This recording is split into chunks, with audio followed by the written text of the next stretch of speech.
আমরা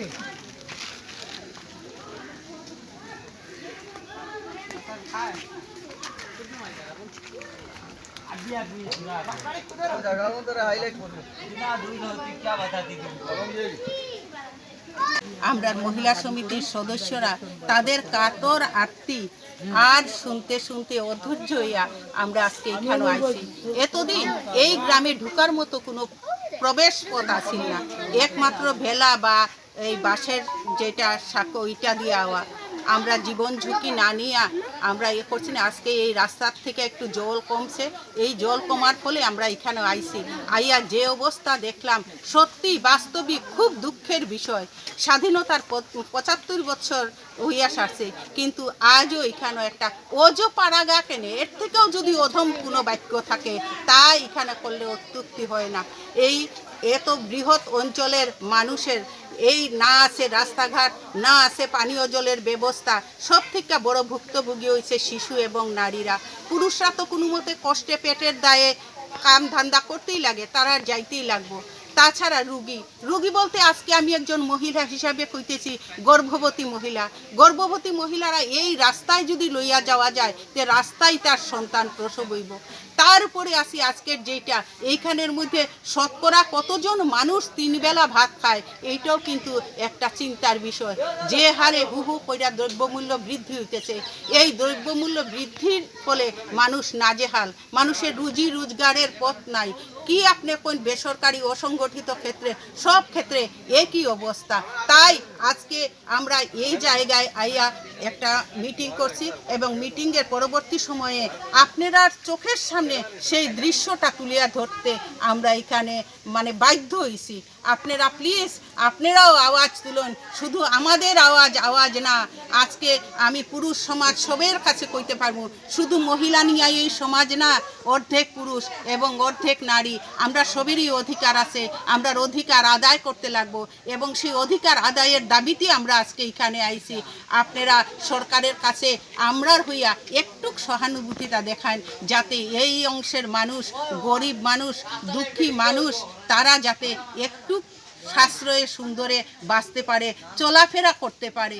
তারা আজকে এই এমনও জানাইছি আমরা পুরা রাস্তা ভালো করতে দরকার নাই, আমরা 2 পায়ে পিলপিল কইরা হাঁটিয়া চলা যাওয়ার মতো যদি আমরা একটা পাকা রাস্তা দেয় তবু আমরা খুশি। আপনারা চিন্তা করেন তারা কতটুকু ভুক্তভোগী, এর বেশি আমার কোয়ার কিচ্ছু না। রাস্তাঘাটের সংস্কার করতে হবে, বেহাল রাস্তাঘাটের সংস্কার করতে হবে।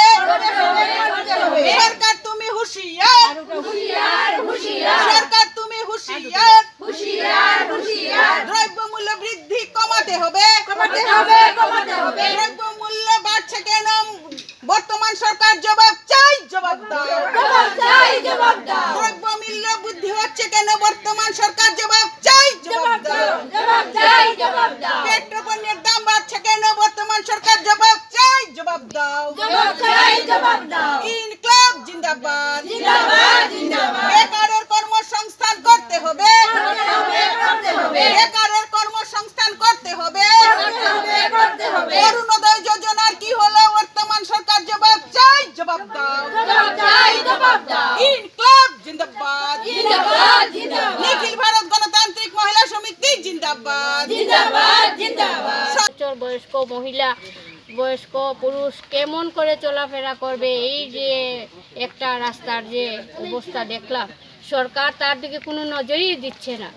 তার জন্য আমাদেরকে সংগ্রাম করে এগিয়ে যেতে হবে। আজকের আমি এই যে ওই যে অতগুলা একদম ঘরের মা বোনরা যে এসছেন, আমি ওদের ঘরের যারা স্বামীর আন্ডারে আছেন, যারা ছেলেদের আন্ডারে আছেন, ওদেরকেও আমি অনেক অনেক ধন্যবাদ জানাচ্ছি যে ওরা আজকে রাস্তার জন্য ওদের ঘরের মানুষকে আমাদের এই একটা ছাতার তলে ওদেরকে পাঠিয়েছেন। যাও, রাস্তার জন্য লড়াই করতে হবে, যাও তোমরা এগিয়ে যাও।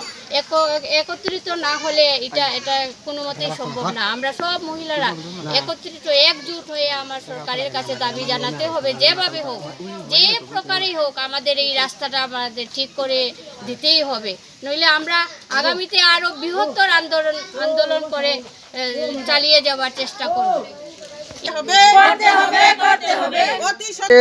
এই যে ধর্ণা আজকে যেটা কার্যসূচি আপনারা পালন করতা, তো তো এটার ব্যাপারে আপনি কোন চান? বর্তমানে এই রাস্তাটা বেহাল পরিস্থিতির মধ্যে আছে। এই জায়গাটা হইল গিয়ে শ্রীকোনা জিপির অন্তর্গত প্রথম ওয়ার্ড, যেটা 1 নম্বর ওয়ার্ড, হাতিরহাট প্রথম খণ্ড কান্দি গ্রামের রাস্তা যেটা। তো রাস্তার বেহাল অবস্থা নিয়ে এটা প্রতিবাদী সভা যেটা হয়তো, এই সভা নিয়ে আপনি আপনার মতামতটা প্রকাশ করুন। আমি নিখিল ভারত গণতান্ত্রিক মহিলা সমিতির পক্ষ থেকে কান্দিগ্রাম শাখার অন্তর্গত মহিলা সমিতি থেকে এই দাবি রাখছি, যাতে দীর্ঘদিন থেকে আমাদের এই যে বেহাল রাস্তার দুরবস্থা দেখে আমি আজকে এই সভার আয়োজন করেছি।